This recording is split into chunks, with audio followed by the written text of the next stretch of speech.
chapters 8 through 9. 3 laps around the block later, Lulu was back in her own kitchen eating a hideous, horrible bean and beet omelet. She was also still plotting how to get rid of Miss Sonia Sophia Solinsky, who wasn't sounding that easy to get rid of. It's almost time for my trombone lesson, Lulu told Miss Solinsky. It's just a few blocks away. I can go by myself. Here she is. She's eating a bean and beet omelet. An omelet is eggs, and they put the beans and beets inside.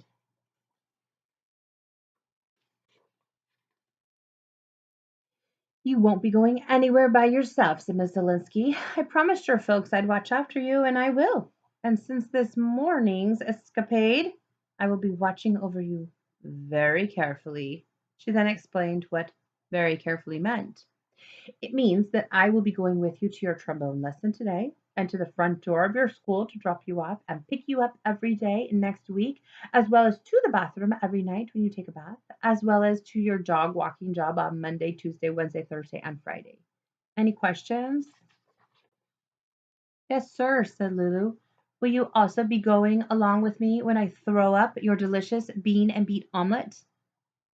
I am not amused, said Miss Zelinsky. Me either, Lulu said to her, heading out the door with her trombone and, of course, Miss Zelinsky. And shortly thereafter, the two of them were standing outside the house of, I'll explain this to you in a second, Harry Potter. So here's Lulu's trombone. Miss Zelinsky has told her she will go everywhere with her. Chapter 9.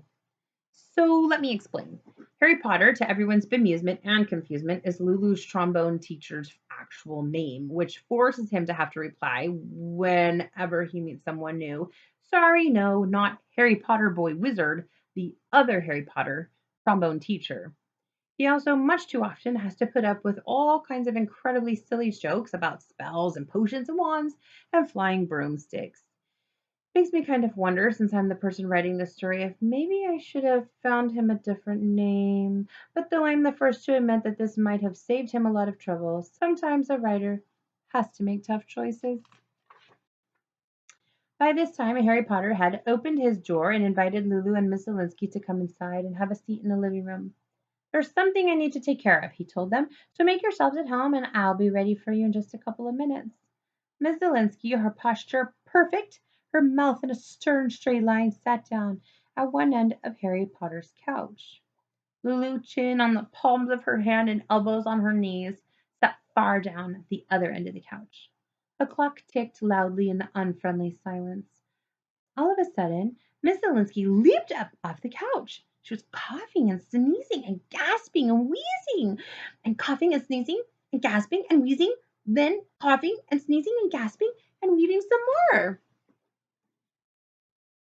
So over here is Harry Potter, her trombone teacher, and of course Miss Zelinsky, and something's going on with her. She's starting to cough and sneeze.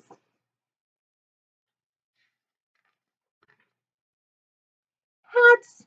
There must be cats in this house, she said in a croaky voice, rubbing her now bright pink and watery eyes. And just as she spoke, Harry Potter returned, saying apologetically, Sorry to keep you waiting, but I really had to feed my hungry cats.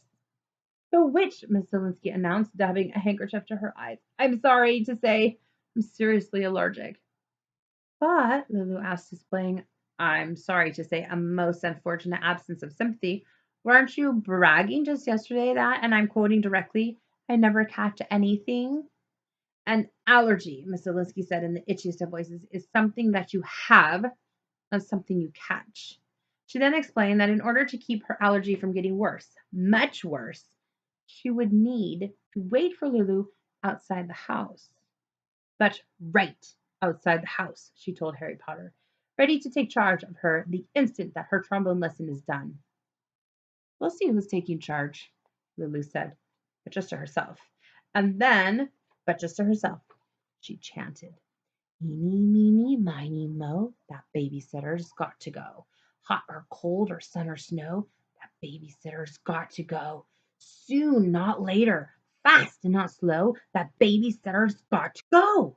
And then, just to herself, she said, and now I know what to do to get her going.